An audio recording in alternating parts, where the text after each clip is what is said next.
बिस्मिल्लाहिर्रहमानिर्रहीम। अस्सलामुअलैकुम प्यारे विज़िटर, कैसे हैं आप। मेरी दुआ है कि अल्लाह आपको हमेशा खुश रखे, आमीन।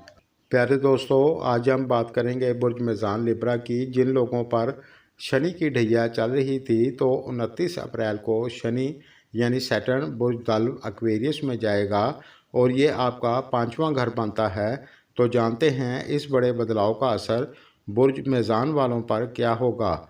तो सबसे पहले बात करेंगे आपकी सेहत की। तो जिन लोगों को पहले हाथ पैरों में दर्द रहता था वो ख़त्म हो जाएगा। पहले जो कमज़ोरी आप महसूस कर रहे थे वो ख़त्म हो जाएगी और आपका ज़हनी तनाव ख़त्म हो जाएगा। और इस दौरान आपकी औलाद की ग्रोथ होती नज़र आ रही है। आपकी औलाद के जो रुके हुए काम थे वो काम बनते नज़र आ रहे हैं और उनकी इनकम में भी इजाफ़ा होगा।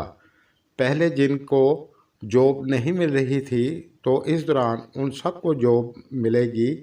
यानी जिन दोस्तों को नौकरी की अपॉर्चुनिटी नहीं मिल रही थी तो सैटर्न के 5वें घर में आने से दोबारा 2.5 साल तक मिलना शुरू हो जाएगी और सैटर्न की नज़र आपके 7वें घर पर पड़ेगी जो शादी का घर माना जाता है। जो लोग शादी करना चाहते हैं तो आपके लिए योग बन जाएगा और जो पहले शादीशुदा लाइफ में अनबन चल रही थी वो ख़त्म हो जाएगी। यानी आपको बहुत बेहतरी देखने को मिलेगी।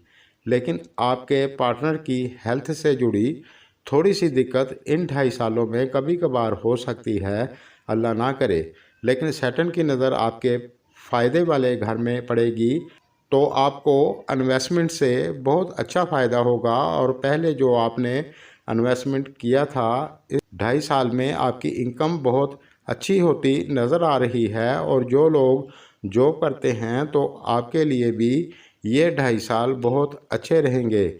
लेकिन आपके अपने बहन भाइयों के साथ थोड़ा सा मनमुटाव हो सकता है, इस चीज़ पर ध्यान ज़रूर दें। प्यारे दोस्तों, एस्ट्रोलॉजी के हिसाब से जैसा नज़र आता था वैसा आपको बता दिया है। मेरी वीडियो अगर आपको पसंद आए तो लाइक और शेयर करें। शुक्रिया।